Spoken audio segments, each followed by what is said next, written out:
Welcome back to the Unleashing Potentials podcast. So, joining me today is Paul. Hello, Paul. Welcome. Hi, thank you so much for having me. I'm excited to be here. Happy to have you. How are you? I'm doing great today. I'm feeling good. Life is good. I can't complain. Awesome. Prior to the recording, we are talking about how hot it is in Texas, which is where you are. Yeah. And I'm new to Texas too. I'm from New York City originally, and I moved to Texas this year. So this is my first summer in Texas, and I'm in for a lot of heat coming up. So we'll see if I survive. Oh man, yeah. Like I was saying, I went to Texas. I don't know. It's just not my thing. Melting. Yeah, in Canada, they say it's cold, but we like the cold. Yeah, so welcome to the podcast. So to start, Paul, can you tell us who you are and what you do? Yeah, amazing. Again, thank you for having me. My name is Paul Levitin. I am a podcaster, a coach, and a public speaker. My podcast is called the Happy Healthy Human Podcast, and I speak and coach on topics around happiness, health, well-being, and specifically self-confidence. So I've been in the coaching world for almost 10 years. I started my podcast about 3 years ago, and I do courses and live talks around helping people build happy, healthy lives and also becoming more confident in themselves. Oh, I love that. That's awesome. Um, what got you into doing the work that you're doing right now?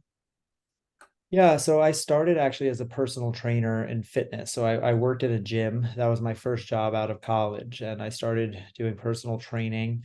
And I kind of fell into that job. I just needed a job at the time. And I started working at a gym. They hired me. But I ended up getting very much into fitness and health. And when I started to learn more about health and fitness, I then started to want to learn about nutrition because that was the next logical step, right? When you're doing exercise stuff, people have lots of questions about eating and nutrition. So I started to study that. And then after understanding health and fitness and nutrition, I thought that I had all of the answers because it's like, okay, I know how to help people. I know how to help people lose weight. I know how to help people build muscle. I know what to do. Mhm. And yet I would have so many people who wouldn't listen or wouldn't do the things that I was telling them to do, or were still just struggling. And it just became very clear to me the understanding of like everyone has all of the information available to them all the time, right? Nothing that I was teaching people was new. I learned it from a textbook or the internet, and I was just training my clients. But all of the information about how to eat, how to exercise, how to live a healthy life is readily available for anyone if with a 30-second Google Mhm. search. You can have all the information. So the question I became very interested in was, well, why is this still a huge problem? Why are people still unhealthy? Why are people still overweight? Why is the world not the healthiest place in the world? And that's when I got very much into psychology and human behavior and behavioral sciences and started to study the inner workings of the human mind and why we do the things that we do, why we make the decisions that we make, and why we are the way that we are. And in doing so, I kind of just realized that the end goal is just to be more happy. So people might talk about wanting to lose weight or wanting to be six-pack abs or wanting to be rich or wanting to be married or something. But in reality, we just want a few things. We want to be happy and we want to feel confident in ourselves. Like self-confidence and happiness were the two things that I kept coming back to. Every other goal, if you just ask why does that goal matter, it's usually one, if not both of those things, right? Why does losing weight matter? Oh, so I can feel more confident in myself and I'll go to the beach with my shirt off. Why does that matter? So I can be happy. Well, I want to be a CEO of this company. Well, why does that matter? Well, because then I'll be more financially stable. And then why does that matter? Well, because then I'll be able to take care of my family. And well, why does that matter? Well, because then I'll be confident and I'll be happy in my abilities to be a provider or something like that. So it was just to me the ultimate answer of like, this is the real thing that matters. I was doing fitness and helping people lose weight or something, but it's like that doesn't really matter to me. I don't really care about someone losing weight in so much as that, if it helps them be healthier, then that's great. But when I thought about what does the world really need, it wasn't another fitness coach. It was what I'm doing now, which is helping people with the real stuff of living a better life. Yeah, I love that. And I love that you don't really focus on the weight of a person, because that's something that most people are really conscious and aware of. And it must be incredible to work with you, because I get the sense that you don't remind people of their flaws. You kind of elevate them to do better and to be healthier. Those are really, really, really cool topics and profession that you're doing. Um, I can tell that you like adventure. You keep going and going and going, and I'm sure it's making a beautiful impact in where you are and what you're doing. Yeah, I mean, definitely it's funny that you bring up adventure because my life has sort of been an adventure, especially since I started to think and live in this way. All the stuff that I teach is just about how I live my life, right? So when I talk about being happy, being the happiest version of myself, being the most self-confident version of yourself, these are things that I help people with. This is just based on what I've done myself. It's like, if I can do it, so can you. And living my life in such a way, almost a year and a half ago, I quit my full-time job that I'd had of 10 years and packed up my car and started driving around the country. I created my own business. I've tried 3 different careers since then. I have my podcast. I do social media, all of these different things that people are like, oh, wow, that's so interesting. That's so cool. That's such an adventure. But the root of all of that comes back to exactly what I was just talking about, self-confidence. Because I am confident in myself, because I believe in myself so fully and so wholeheartedly, I know that I'm going to be okay no matter what. And that confidence gives me the ability to go on these adventures, to try new things, to leave a steady job and go off and try something new, to pick up my life and move across the country and do all these different things that people think are so cool. It's like, it has nothing to do with, there's nothing special about me. It's just the fact that I have built an unwavering level of self-confidence, that I believe in myself so much that I can do and I can try anything because I believe in my ability to figure anything out. And if I can figure out anything, then there's no reason for me not to try, because any problem that I might get myself into, I invariably can find a solution. Not to say that I have the solution already, but I Mhm. believe in my ability to find it. And that is so freeing and allows me to live a life that, yeah, Mhm. people probably think is cool. Yeah, yeah, that's awesome. I can see that you're certified in different areas. I'd like to quickly go to each one of them individually, because there's so much to break down when it comes to what you do. We talked about self-confidence, and you're also a board licensed health and wellness coach. Can you Mhm. tell me more about that? Yeah, so health and wellness coaching is adjacent to therapy is the way I would explain it. So Mm-hmm. it's about helping people live a healthier life through habit formation and behavior change. And so it's all about, you mentioned before that you think that I probably don't bring up a lot of people's flaws, and I probably do things in a very positive way. And that's very true, because if you understand humans and behavior change, you understand that people don't change for negative reasons. We change for Mm-hmm. positive reasons, right? So a lot of times people want to hate themselves skinny, right? That's like, oh, like I just hate how I look, so I want to lose weight, or I just hate my life, so I need to do better. And that's not good motivation, because we don't really want the thing. We just want to not have what we have, right? Meaning, like, if I'm going to, like, oh, I'm gonna, like, I just hate my job so much, I'm just gonna find another job. It's not that I really want the other job. I just want to get out of the job I currently have. And that's probably just going to land me in another job that I probably hate. Whereas if I find something that I'm truly passionate about, like, I will move towards that. And that's going to be a good place to land, because I'm moving from a place of positivity. So health and wellness coaching is learning how to guide people through that journey for themselves. So in my licensure, getting that license, it was learning how to use different modalities of talk therapy and different types of coaching to help people find these things on their own. Because you're a parent, you'll know that if you tell your kid, hey, go clean up all your toys, they're going to say, no, I don't want to. But if you say, wow, I'm having so much fun cleaning all these toys up, and they go, hey, I want to clean up my toys, and it's their idea, Now, all of a sudden, they're going to do it. And that's the human brain. It works in children like that, and it works in adults. We don't like to be told what to do. We like to do things that are our own idea. And all of this stuff has psychological reasonings behind it that I am not going to really dig deep into that, but just understand that, it's the same thing with anyone who smokes cigarettes knows that they're killing themselves, right? Everyone, we know that now, right? Anyone who is still smoking cigarettes in the year 2023 knows that they're doing harm to their body. And yet someone who, if your family member smokes, or if you smoke, you can't just tell someone to stop smoking, right? A lot of people have a mom or dad or cousin or sister or brother who smokes cigarettes, and you wish they would stop. But you know that you can't just yell at them to tell them not to do it. You can't just say, hey, stop smoking, it's bad for you, because they already know that. The only way they'll quit smoking is if they decide to on their own. Same thing with an alcoholic, same thing with someone who needs to lose weight, same thing with anything. No outside intervention will ever make that person change. We only change when we are ready to. So to again come back to what you were asking about the board license as a health and wellness coach, that taught me, how do I help people get to that destination on their own? Since what most people do is try to, again, yell at someone, right? Like, oh, you're a fitness coach, so you try to tell someone, well, you need to lose weight or be a drill sergeant or whatever these things are. I learned early on that that's not how this works. You cannot make someone create change that they're not ready to make. So that means that my job as a coach is to help guide them along so that they find that internal motivation, so they're ready for the change on their own, so that they can actually create that change, because that's the only way that it'll ever actually happen. Yeah.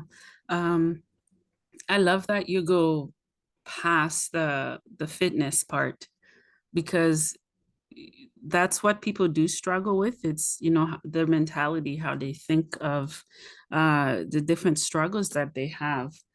Um, what are some behaviors that you notice that are very common among your clients?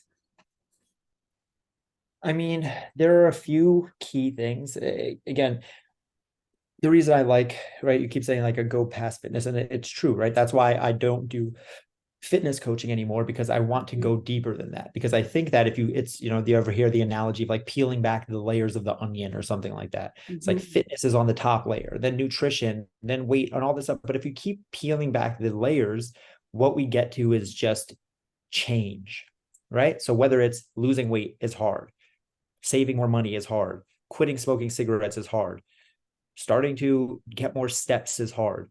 Whatever the thing is hard. It's because it relies on change. It's different than what you're already doing.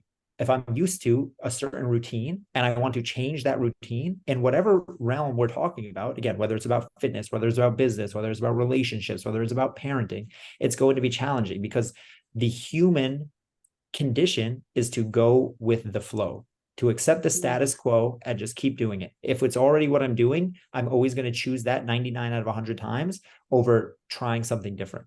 So that is what we have to, that is the real thing that we're fighting against. So once you understand change, you can take this understanding and apply it to anything that you want to change, whether it's your weight, whether it's your exercise habits, whether it's your drinking habits, whether it's your how much you call your mom per week, and whatever the thing is, it's just change.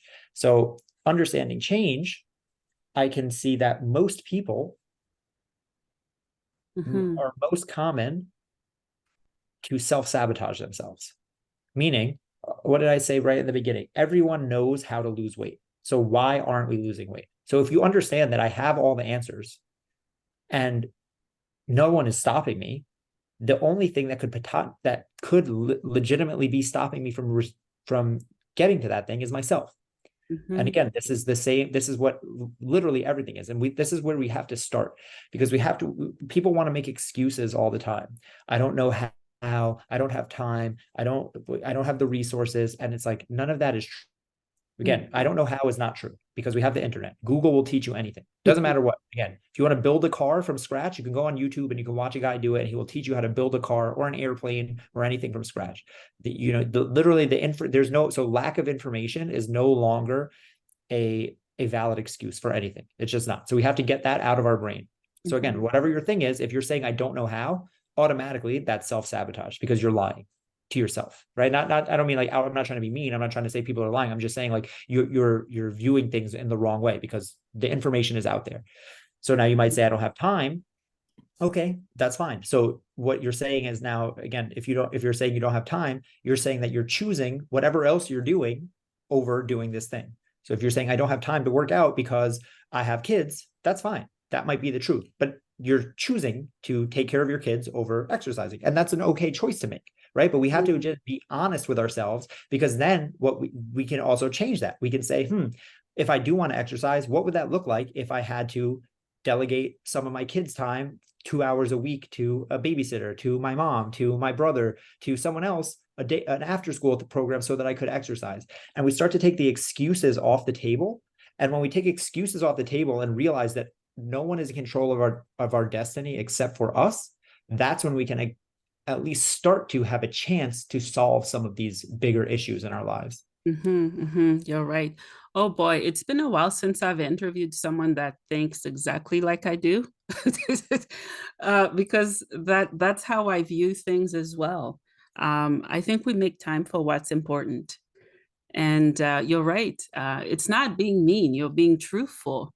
And you choose to see what people would camouflage or to lie about in a way, because we do sabotage ourselves so bad to the point that we cripple ourselves. And that's when at times we need the help to get back up again. Um, I'm thinking of a question because obviously all over the world there are those who are overweight. There are different food companies and healthy eatings, all of it. It can become quite a lot. I know it was for me at one point when I first moved to Canada, because I didn't know any of that stuff. Um, what are your thoughts on the media mindset, eating, and coaching? Yeah, I mean, that's a great question. And again, we have to, before you were just saying how like telling the truth, and use the word camouflage, and people Mhm. lying to themselves a lot. And that's I like that, because this is really what it comes down to, right? Again, it's just telling the truth and understanding the reality of the situation. So Mhm. the reality of the situation is that there's a lot of money to be made from preying on people who do not have Mhm. the proper information. So, like I said, all of the information is out there, but for someone who doesn't know which information to trust, there's money to be made. So, and whenever there's money to be made, there's going to be companies and people who try to take advantage of the less informed. And the diet weight loss industry is a huge multi-trillion-dollar industry. So there's a lot of BS out there, and there's a lot of nonsense. And so I do in that regard, like I feel bad for people, because it's easy for me to talk like, well, the information is out there. It is, but there's also a lot of bullshit information that people have to wade through, which is a Mhm. challenge. But now again, you can't let that be an excuse, right? So like you could say like, well, there's so much information out there, it's so overwhelming and yada yada yada, and that's true. But now Mhm. what? Okay, so now what? Like, yes, you're right. There is a lot of information out there. So are you going to take the time to educate yourself and discern through what is real and what is not? Because I mean, nutrition is, at the end of the day, the thing that keeps us alive. If you're not going to take the time to learn at least the basics of nutrition, what's good for you and what's not. And again, if most people are going to be parents at sometimes, which means that you're going to pass down these poor eating habits to your kids. So we have a responsibility to ourselves, to our children, to our family members, to have a base level of nutritional knowledge and fundamental understanding of our human bodies. Now again, you're fighting against the millions and billions of dollars that are going into marketing to get you to buy crappy products that don't do anything, or supplements that are just there to steal your money. And I feel bad for people who, and I fell for that stuff for a long time too. And that's why I'm so anti that stuff. I don't believe in any, I don't say I don't believe. I would never tell someone to buy supplements. Like if you want to buy supplements, that's on you. But I would never recommend someone supplements. I would never recommend any of these fitness fat loss gimmicks, because they're just not necessary. Most people try to focus on the wrong things, and that's because we want things to be easier than they are. So again, going back to what I was saying before, change is hard, right? Like everything that requires change, we do not want to do. And weight loss is a long journey of change. And because we don't want to do that, we will take anything that seems like a shortcut, we will automatically be gravitate towards. So anytime you have a weight loss and a real rate, someone just wants to lose 20 pounds, let's say, and someone who comes to me, when I was working in the gym, someone might say, well, I just want to lose 20 pounds. And I'd go, okay, well, in reality, with good diet and exercise, that's probably going to take you about 6 months. And they go, what, like 6 months? I thought I could do that in like 2 weeks. And I'm like, no, it'll really take you about 6 months. And then 2 nights later on their Instagram feed, they'll get an ad that says, take this pill to lose 20 pounds in 6 days. And what are they going to choose? They're going to want the easy out, and they're going to spend money. They're going to buy the thing. It's not going to work. And, they're going to be back where they started, but just more disillusioned, more burnt out, feeling bad, saying, well, I tried all this stuff. It doesn't work, and stuck in this cycle. So I have a lot of empathy for people who go through this. There is a lot of misinformation out there. But again, the fact of the matter is the real information is there. And it's worth taking an afternoon one day. Like if anyone who wanted to learn how to lose weight took one Saturday from 10 a.m. to 6 p.m. and dedicated it to searching the internet for information about how to lose weight in a good way, they would have all the information they needed for the rest of their lives. Like it's not that hard. You can learn in a few hours enough to be competent in this area for the rest of your life. But again, like that's one day of your life to have health for the rest of your life. How many people are actually going to do that? Probably none. So, again, I have empathy for people because there is so much bad information out there. There's so many people out there trying to take your money. But in reality, if you wanted to do better, the opportunity is there. The resources are there. Anyone can do what I've done. None of the information that I have inside my head is proprietary. I got it all for free from the internet. Yes, I've taken classes and I bought textbooks, but like everything that I have, you could learn on the internet. I've just taken the time to acquire all of this knowledge, and there's nothing special about me. So if I can do it, literally anyone can. Yeah, I agree. Thank you for sharing that. And it's unfortunate that most of us need a wake-up call to change, meaning an illness, a death, or a diagnose to change. And that's why I think what you're doing is needed. It's so important because we can change before any of those things happen to prolong the lifetime that we have.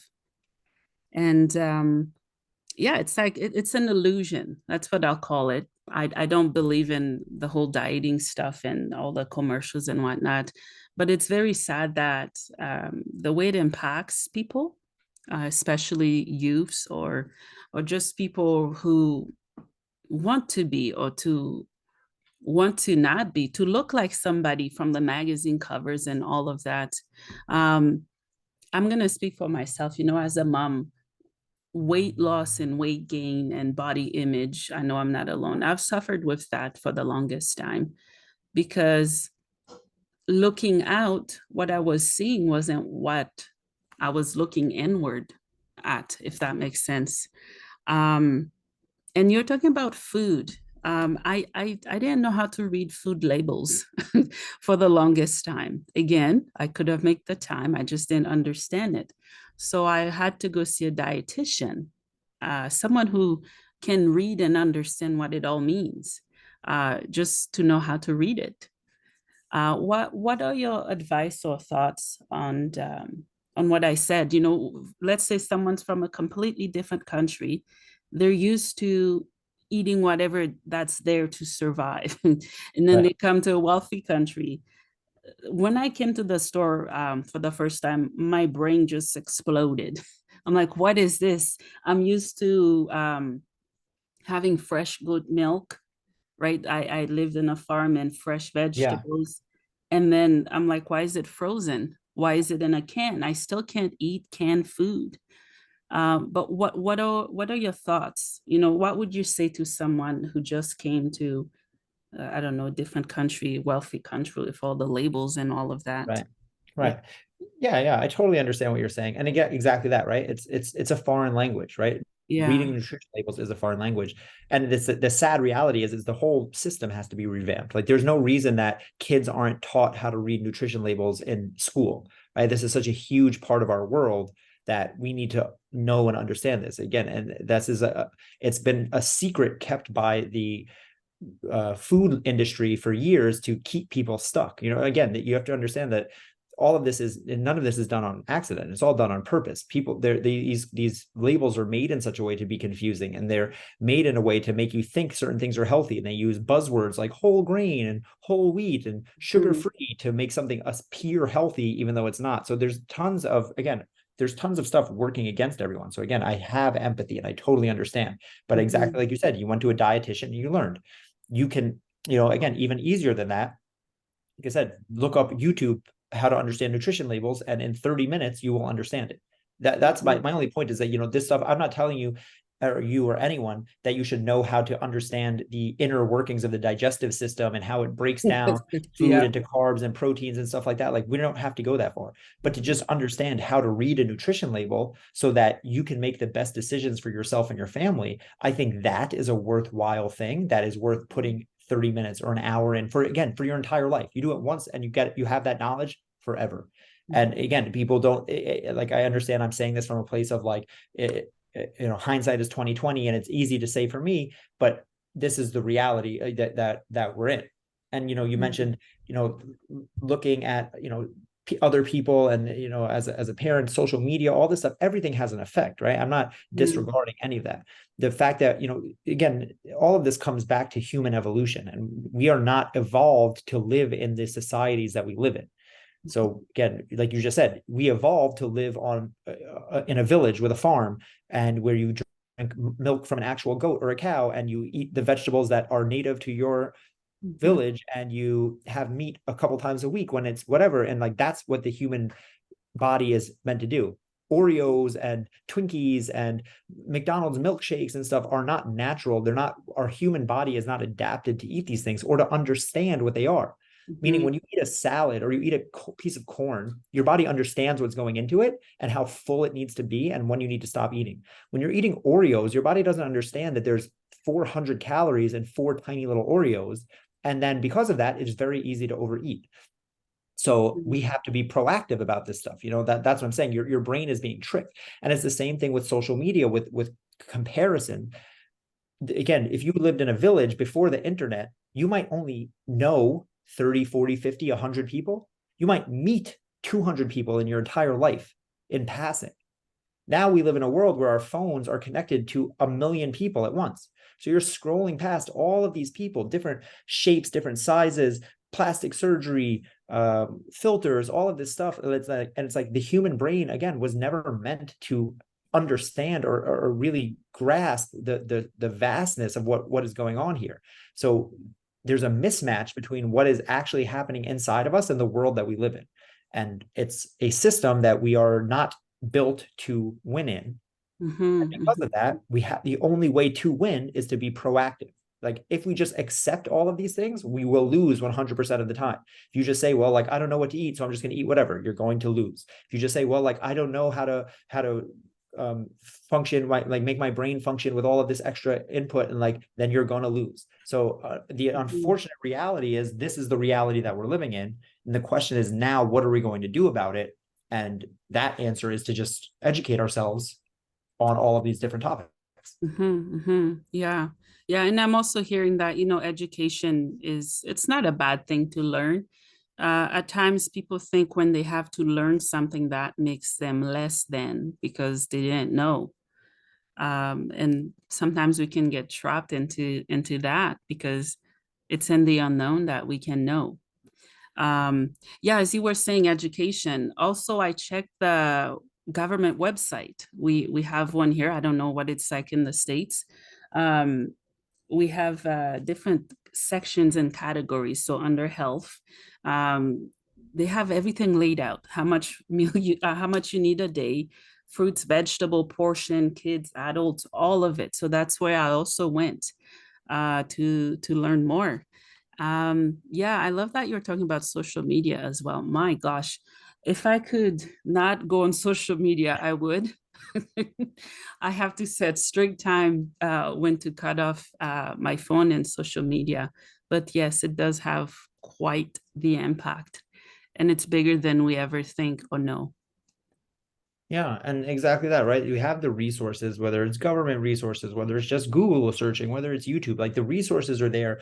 But again, it takes learning. And there's nothing wrong with learning. There's nothing wrong with not knowing. I only know the stuff I know because I didn't know it first. And I went on a mission to find it out. And a lot of people stop learning once they graduate from high school or graduate from college, and then they never pick up a book or do another course. And I think that's a big problem as well, because again, the world is evolving at a rate so much faster than all of us. And if you aren't actively trying to keep up, you're going to get left behind. And that's a big thing with all of this. It's the same thing, whether it's, again, weight loss, fitness, business. Mm-hmm. You have to understand we don't get to just stay the same. Mm-hmm. You grow or you die. Like literally, like a plant. And this is, I mean, this isn't like hyperbole or an analogy. This is in the literal sense, right? A plant is either growing towards the sun or it is dying. There's no other, there's no in between. There's no like, okay, boom, I'm good here, get to just stay exactly where I am. If you stop exercising your body, if you stop moving your body, it does not just stay at the level of fitness that you stopped at. It will start to atrophy. You'll start to gain weight. Your heart will become less healthy. If you stop learning, your brain does not just stay where it is when you stopped. It will begin to lose its capacities. So it is a 100% true sentiment to understand. There's no, again, exaggeration here when I say if you are not actively trying to get better, you are actively getting worse in any capacity. If you are not actively exercising your body is actively getting worse.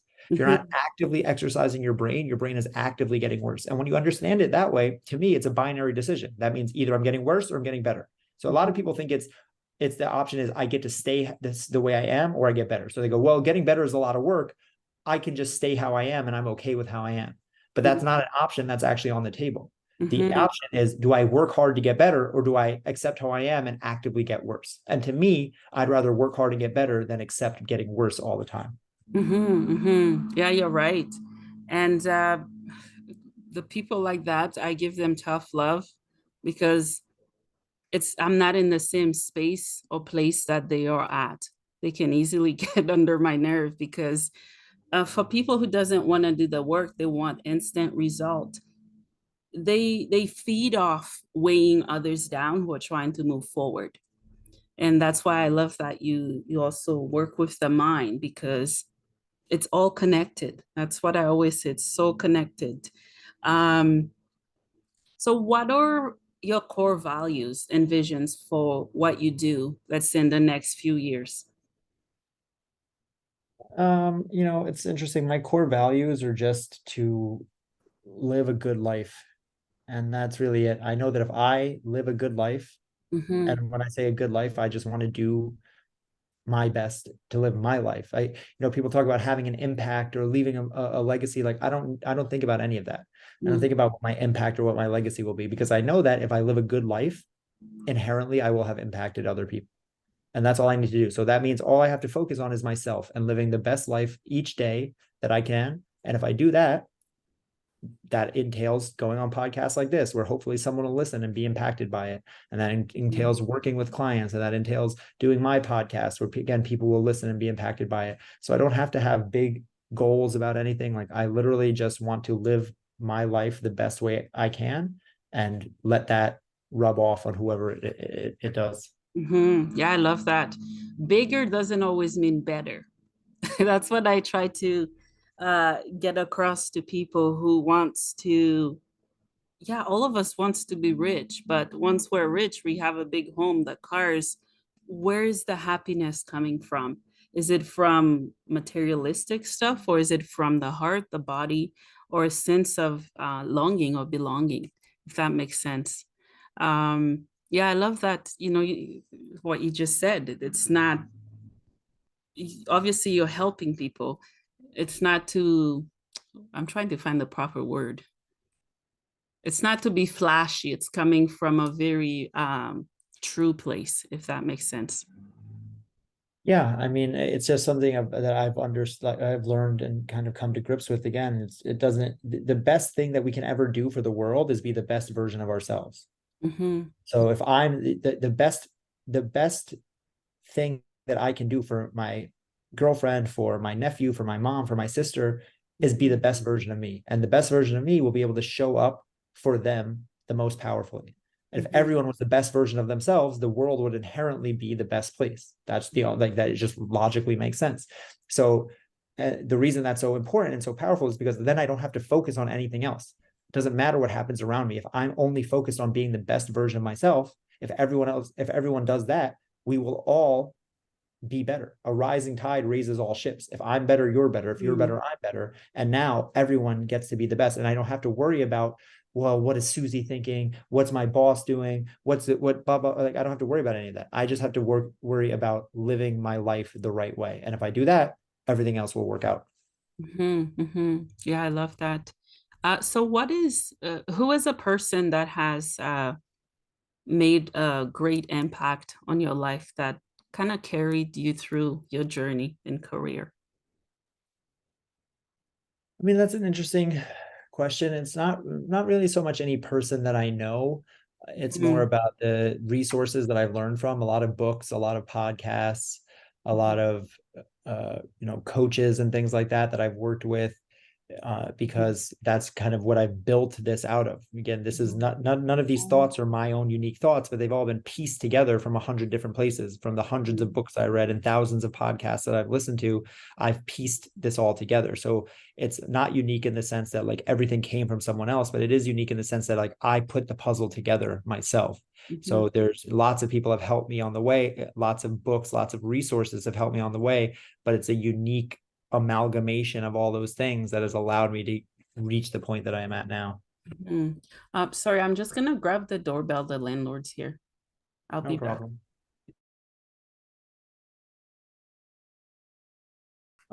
Yeah, no, I was just saying that again, I don't really have any specific one person that has really helped me so much in this regard. I have lots of people who have helped me in my life, but just in Mhm, terms of getting to where I am in my career and with my own philosophies, it's just been something that's been built from all of the different places that I've learned from, again, mostly books and podcasts, honestly. That's awesome. Speaking of podcasts, tell me more about your podcast. Yes, thank you. My podcast is called Happy Healthy Human. And it's Mhm, literally just about everything that I've been talking about this whole time. How do I help people be happier and healthier and the best versions of themselves? And I've, over 200 episodes. I've been doing it for almost 3 years. I interview top performers and therapists and coaches and other people like that who mhm. try to understand how people work and how to help people help themselves. So if anyone listening wants to check it out, it's all over anywhere you find podcasts, Apple, Spotify, wherever else, Happy Healthy Human. That's awesome. And the title says it all. Yeah, Some pretty much. podcasts you have to describe what it is. This Right. one tells you what it is. Yeah. Yeah, that's awesome. 200 plus episodes. Yeah, I've been doing it. I started it during COVID as like just, was stuck at home and a project, and I've kept Mhm. doing it ever since. Yeah, I'm at like 225 episodes or something like that. Oh, wow. I'm at like 60. I'll catch up. That's awesome. Yeah, I'd love to be on your podcast as well. If that works for you to talk about potential and all of it. Yeah, definitely. This is great. Thank you. Do you have a YouTube channel as well? I don't. YouTube is one thing that I don't do. We were talking before the podcast about kind of technology, and I'm Mhm, very much, again, same concepts of that I teach. It's like done is better than perfect is a big thing I really teach, right? Like mm, get it done, right? Don't try to get it perfect. And mhm, video was a thing that I never really understood, and I didn't want to mhm, make myself wait, so I just started doing audio only. Eventually, maybe I'll figure out how to do video, and I'll start doing a YouTube on the side as well.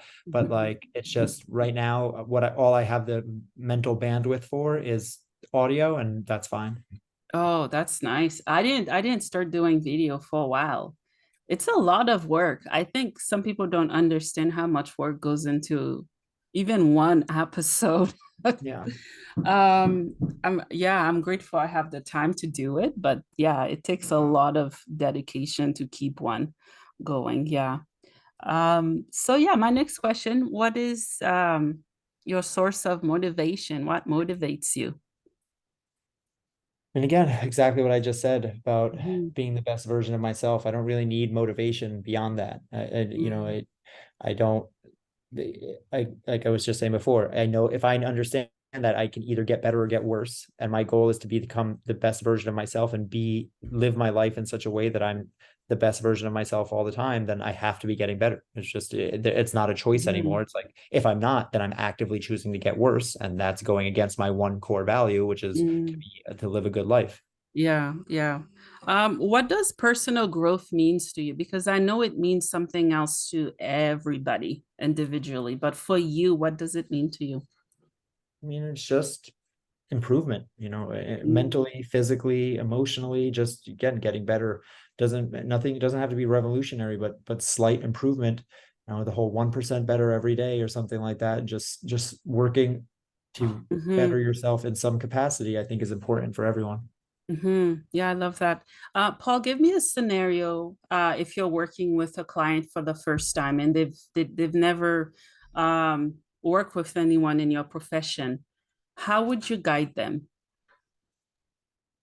I mean, the very first thing that I would start with most people is, a kind of like a reality check, right? A lot Yeah. of people have these preconceived notions about the stories they've been telling themselves, why they can't do things, why they've been stuck, why it's not fair, yada yada yada. And in order to move forward, we first have to come to a place of reality, and a common understanding of like there is work to be done, Mhm. but we have to be on the same page about where we're at, what Mm. has gotten you into the place that you're at, and then you can move forward.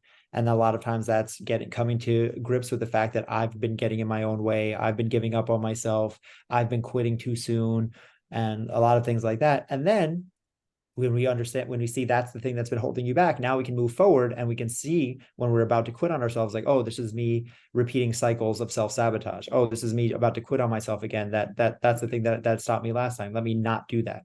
So it's just a lot of that kind of reframing things and helping people to see the roadblocks that they're about to trip over before they see them. Okay, okay. Yeah, that makes sense.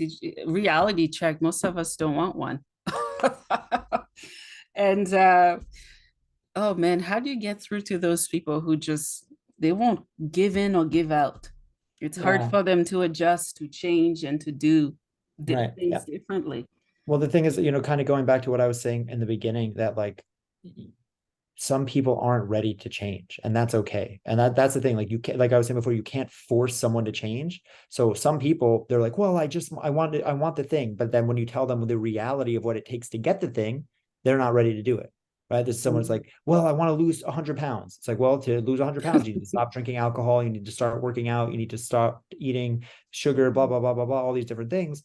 And they're like, oh, well, I don't want to do that. It's like, okay, well, then you don't really want to lose 100 pounds. You would like, Mhm. like, and that's okay. You can make that decision. You're an adult. There's no one to tell you that you're wrong, but you just have to be honest with what you're saying. So, and that's okay. And then when they are ready to make the change, then I can help them. Mhm. Mhm. Yeah, it's sad because some people they live in this illusion and sometimes they don't know when to go forward. It's sad because as adults, you'd think we know better to do better, to try again. Some of us give up so quickly. Um, let's talk about I'm trying to think of how to frame this question. Let's say you met someone, a client, for example, who's had food trauma. Hi, Paul. Oh, hi, can you hear me? I hear you now. Sorry, my I had to connect my Wi-Fi to the Oh, I lost you for a second. Okay. yeah, yeah, sorry. Yeah, my next question to you was to give me your opinion or thoughts on, for example, a client who's had childhood food trauma or abuse. I don't know if that makes sense in the way I want to say it. Mm-hmm. Yeah, it does. Hmm. Yeah, I mean, a lot of this comes down to unlearning. So a big part of learning is unlearning. And especially when you're talking about food, habits, the way things are, we have to understand that you can't just build. Sometimes you have to tear down the what's there down to the foundation and then rebuild without it, right? So, when it comes to whatever it is, whatever, any habit, anything we're talking about, food goes to other habits as well.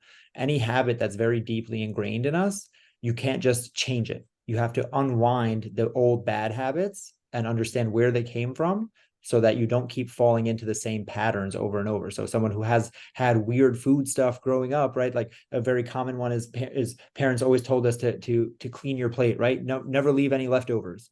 And now Mm, people are overeating because they never want to leave leftovers. They're like, well, my mom said that if I had leftovers, that was bad because it was wasted food. mhm, And like all this, and it's like, okay, but like, is you stuffing yourself past where you're full and eating to the point where you're in physical pain and gaining mhm, weight and giving yourself diabetes better than wasting food? Like, probably not, and like, it's like, is using your stomach as a trash can, right? Like, it's like, if you're not going to finish the food anyway and you throw it away, what's the difference between you throwing it away and you just eating it when you're not hungry anymore? It's still trash. Like, you're not getting any mhm, extra nutrients out of it. So, things like that, it's easier said than done to just be like, well, just don't do that. Like, you have to kind of really dig into the belief that mhm, you have of why you're supposed to do it.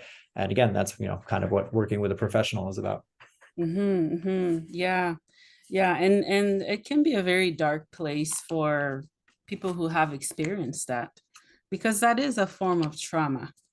And as we all know, no trauma is easy to heal. It's very hard. We have to go to places that we wish we never been in the first place. Um, is that something you kind of touch on a little bit as well? Not deep trauma work, but kind of the surface area, to kind of get people going. Yeah, I mean, I'm far from an expert on trauma, but I understand that, trauma, anything that affects us and changes us is a trauma, really, right? Like a car Mm, accident can be a trauma. Our parents getting a divorce can be a trauma. Getting forced to go up in front of the class and give a speech when you were an introvert could be a trauma. Like, a trauma is just anything that shakes us to our core and we hold with us. Then after the fact, it changes us. So when we understand that, it's like there's a lot of things that can present as trauma, and there's different levels of trauma. But we, mhm, again, we just have to respect things for what they are. That's what I'm saying. Like, you can't just ignore this stuff. You can't just be like, well, yeah, like that happened. Like, no, that happened, and now you have to deal with it. Everything can be dealt with, but you have to understand that these things do have an impact. mhm, mhm. Yeah, you're right. Thank you for sharing that. Paul, do you have any final thoughts? Anything else we haven't touched on that you would like to share? No, I don't. I think this was a great talk. I really do appreciate it. And I appreciate your time and think that you had some great questions. So thank you for that. And yeah, I would love anyone who likes the stuff that I was talking about to come check out my podcast. I think that would be great. Yeah, I'll make sure to share the link of your podcast or anything else, so people can check it out and see what you do. Speaking of, do you work remotely over Zoom or other methods? Yeah, all of my coaching is done remotely all over the internet via, however, I have Mhm, clients as far across the country and other countries. I've as far as um, Israel and Australia. So anywhere and everywhere I've worked mhm, with people in the past. That's awesome. Well, Paul, thank you so much for your time. This was a very needed and important conversation to have. Thank you. Thank you for having me. You're welcome.